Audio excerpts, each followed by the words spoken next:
ศาสนาซอยฮาบับเจซีอีก็สาเพลงสามบับไปชิบอาแปดตุติยาเดือน812 ครั้งชิบวัน8 เดือน2 เศร้าในคราเบลดิเลเซอะไรดูอาจเป็นเกี่ยวกับชาววาสิกรรมค้าเจ้าชาวโลมาพาปันพิษาพาในซึมเมเลห้องว่าใจปันสิ่งในที่เขายีเกิดวันเจ้าจำเพลงสามบับ11นี้เทิน12ลอง13 คำเป็นลูกวันผัดวันจ่าเตในที่เขาสาที่เกิดวันก็สั่งตรงเว้งเมื่อลงเซวิงเจ้าแม่ในที่เขาจื้อพ่อแม่เจ้าชาวเขาที่เขาซ้ำเป็นปองมูลโกเลียเมมูลสวยเย็นวันก็สั่งที่เขามันจะไม่มีพี่น้องคนก้อนการสองก็ในที่เขาในสองก็นั้นจำหนึ่งจื้อว่าใช้มันสิ่งใดสองจื้อว่าใช้สามทุนในสิเจ้าชาวในที่เขาซ้ำเป็นลูกชายเราก็หมายถึงอันว่าจื้อว่าใช้มันสิ่งนั้นในที่เขาใช้มันสิ่งในคำสั่งการเป็นเจ้าสามเลยมีเพียงสามปากสามเอ็นมีตาตีเจ้าชาวว่าพาปันตว่าวัดศาสนาที่นายกทำก็สั่งสิในจีวาเจ้าสามปัญญาเจ้าด้านในที่เขามันเจ้าในสื่อเฮ็ดดีตามที่เจ้าชาวคือลายปีเสียเลยไว้ในไหนสำคัญในสื่อเฮ็ดเอาอันเป็นปริยาปฏิปาตามที่เจ้าชาวว่าพาจอมกอยาวัดนำกินดีลงเวงจอมเวในไว้เสียนเจ้าในมันเจ้าเสียรวมป่าดีเมืองมันทะเลขึ้นสื่อเฮ็ดดีเอากะดีมันโดงตึงดีจอมมากันพาลงเข้าด้านไหนปีเสียเลยอยู่สามซอบดีเมืองตามราบุราตึงมันทะเลนั้นไว้สีนั้นข้าวดำมันไหลปีสีต่างแรงบอกฝ่ายสายขึ้นมาปีนั้นเมืองก็สัมติกายเมื่ออายุมันจะได้มา33 ปีนั้นเอง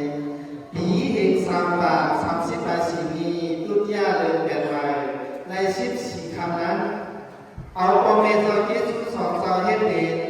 ปัสยานุกมาเสียวเลยข้าข่าวเอาอันเป็นเจ้าชาลงวิมาลาวัดสิตาสุขาวันอาภาเฮ็ดเด่นพุทธสีเสียวเลยเอามันจะเป็นเจ้ายาหันที่สิมาสิริประทานจอมกัดวันก็สัมติขายเอาจีเจ้าสามอันชื่อว่าปัญญาเจ้าด้านนั้นขึ้นลายชื่อว่าจืดยึดศาสนาวะเจ้าสร้างปัญญาศาสตร์ไหนมาที่ขายเอาอันเป็นเจ้าชาโลภาปัญญาศาสตร์ในฮับเอายอมศาสนาอิตาวัดยอมคำก็สามเมื่อปีเฮง3 ปัก48 2นี้นั่นสิเห็นเจ้านางวัดนางว่าข้าวดังถึง40 บาทโลกปีที่ขายเอานาการอันเจ้าชาโลภาปัญญาศาสตร์ยึดสามบาททั้งหมดทั้งหลายนั้นซ้ำหนึ่งมันจอดขับมาเป็นจุงอันเป็นเยี่ยมเดชสังข้าวหรือสอบไปที่เขาหมายสองมันเจ้าไหนเขาเป็นเจ้าหาเทียนรถดินเนอร์สันแล้วก็สังข้าวเดชที่เขาหมายสามารถซ้ำในเจ้าชาโลภาในอ่อนตั้งการตั้งจอมมาที่วัดจอมคำในเดี๋ยวสีมในสังเดี๋ยวการจอมของสินสลับสาระในสังไงเอาซึ่งแล้วเอาวิธีในมันเจ้าก่อนที่สั่งมาเด่นๆพลตรีกายเอานอกเดินสินให้ต่อสั่งเอาในมันเจ้าวันตั้งมาการจอมของสินเหมือนเจ้าหนังไก่จอมไก่สินมาเหมือนเจ้าหนังตีวันบางบูเลยสังตีวันหยองมาลาเจ้าเลยสังอีกเลยแม้กงดุงลากองเปลี่ยนกองมดขาดที่สั่งแล้วก็สั่งในเป็นลายของลายขามาในที่เขานอกเดินสินนั้นในมันเจ้าได้เป็นผู้กูอันไล่จะเลี้ยงดูลูกน้องตะเพในที่เขาเนื้อลูกน้องตะเพตั้งน้ำตั้งหลายอันตั้งมาหูปากมันจะนั่งจับที่ได้อันอยู่ยามหนึ่งในเมืองนางเจ้าชาโลเอาคาเจ้าชาโลเขียนมากาอัศยาศาสนาศาสตร์ธรรมสริยาปีเอดิงลงจันจอมพุทธาเมืองใดโหเป่าจุ้งไปปิญญาโดเองจอมเมผู้เข้าจุ้งสังฆานายการสินไตจอมออกสู้ป่านเวงจอมเมในที่ค้าแทงซ้อมจำเจ้าชาโลอัคคาสุมานาลังการาสามเณรโจศาสนาศาสตร์ธรรมสริยานางานดอกปมุสังฆาวรสานายการปริยัติสังฆาสินไตโดเวงจอมเมที่เขา น เจ้าชาวทั้งเป็นเจ้าชาวค่ะนำเจดีย์เป็นจงไม่ได้ครับหมายสามทั้งในเป็นเจ้าชาวค่ะเจ้าชาวหลงก็มีกษัตริย์ปีหงซากันท่าวาสกาปฏิตาสัทธมาสวัสดิการกษัตริย์ศาสนากษัตริย์ธรรมสริยะแอมเอเมืองสรีลังกาในอยู่ทางเช้าจอมกาวัดปากดีเวียนจงไม่ได้เขาหมายสี่ทั้งเจ้าชาววายว่าธรรมสริยะจอมโปรดแดนวันโปรดแดนเวียนจงไม่ได้ครับหมายอามาสังเจ้าชาวปัตตาวังซาดูเห็นปีท่านสมหาสุราวังน้อยอยุธยาถึงไทยย้อมคำกองเอกวานกองเอกมีจอมเมนตีขาซึ่งในปีนุ่งกองตะเปอันเลหันอยู่สินาตั้งขาอันนี้อยู่สินาตั้งตาทำมีกระดาษเป็นสาวในสิ่งนี้กันแล้วนอกเลยสินะในตัวเช้าเลยสิเฮ็ดสิ่งเฮ็ดการเฮ็ดย่อยๆเนี่ยมันจอก่อนลุงมาเลยสังแม้การเฮ็ดย่อยเลยสังวันเฮ็ดการพูดเกี่ยวกับการสอนสังฆาบ้านแล้วนั่นแหละอีกด้วย